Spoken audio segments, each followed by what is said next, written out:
Welcome back in, everyone. We are joined by Phil Bartlett, who is the chairperson of the Maine Public Utilities Commission. Thank you so much for joining us. Great to be with you. You know, there is always a lot to talk about when you come visit us, and I think one thing that is kind of always at the forefront of Maine people's consciousness is, you know, the possibility of bills going up, and we do know that there is a proposed rate hike on the table, on your table specifically, and that is from Versant. So talk a little bit about what's going on there and where that stands. Yeah, so Versant has come in to request another rate increase. Basically, their argument is that they simply need more revenue in order to cover sort of the investments that they're making and upgrades in their system.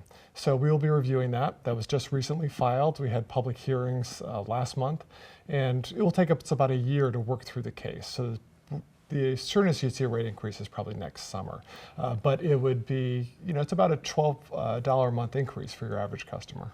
You know, so it's going to take you, meaning the commission, a year just to sort of sift through the case and green light it or not green light it. That's right. Okay, and so then how do things unfold depending on the decision that you make? Yeah, so we work over the course of a year. We're working through a variety of evidence. We ask a lot of questions for the utilities.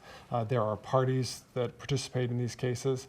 We have formal hearings in front of the commission, and ultimately we get to the place where, you know, early next year we'll be making a decision. Okay, and it's my understanding as well that while CMP hasn't filed the same kind of rate increase request that Versant has, there is the potential for some kind of rate increase for CMP customers, and that's related to, say, the storms that we've dealt with. So what's going on with CMP? Yep, as you probably know, we've had a lot of very significant storms over the last few years. Yes. And particularly in southern Maine has been very hard hit. And so CMP has filed a request to recover storm costs from 2022 from the storms we had that year. So we are currently working through that process to determine whether they acted reasonably and prudently in their response to the storms, and then that would potentially work its way into rates later this year. Both utilities have also filed what are called their stranded cost cases, which are really recovering a lot of the public policy costs like the net energy billing program.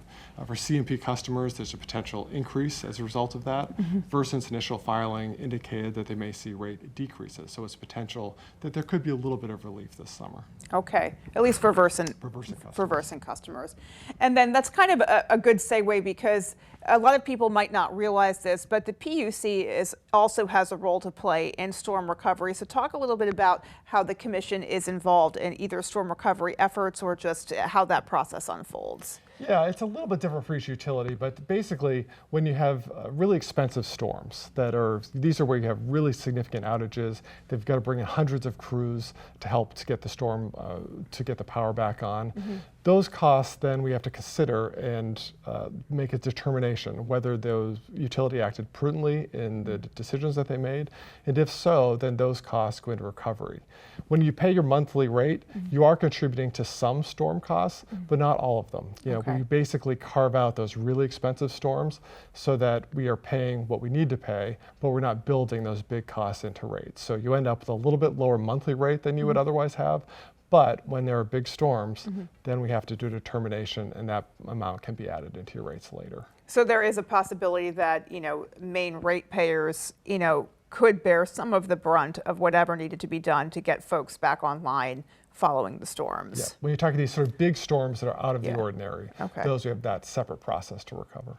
You know, if, let's say, Mainers either weren't aware of the public hearings or, you know, just have additional comments, is there any recourse for folks who still want to speak out either about the Versant rate increase or what's going on with CMP? Yep. We always like to hear from consumers, so you're welcome to make a comment anytime. If you go to our website, there's actually, you can link through and make a comment on any particular case. If you're having trouble figuring out how to file a comment, just call the PUC office and our staff will walk you through it. You know, every single Monday, I get a report with all of the comments that have come in over the past week. We're certainly still getting a lot related to the Versant rate increase, but we do appreciate and value people taking their time to let us know what they're thinking, and I can assure you that the staff and the commissioners do take a careful look at those. All right, so folks have not lost the opportunity to make their voices heard if they so choose. That's right. All right, well, thank you so much for joining us. We really appreciate your time and the insight into these issues. You know, folks definitely have a lot of feelings about that. Sure. Glad to be here. Thank you. All righty, folks, we'll stay with us. Our extended forecast is coming right up.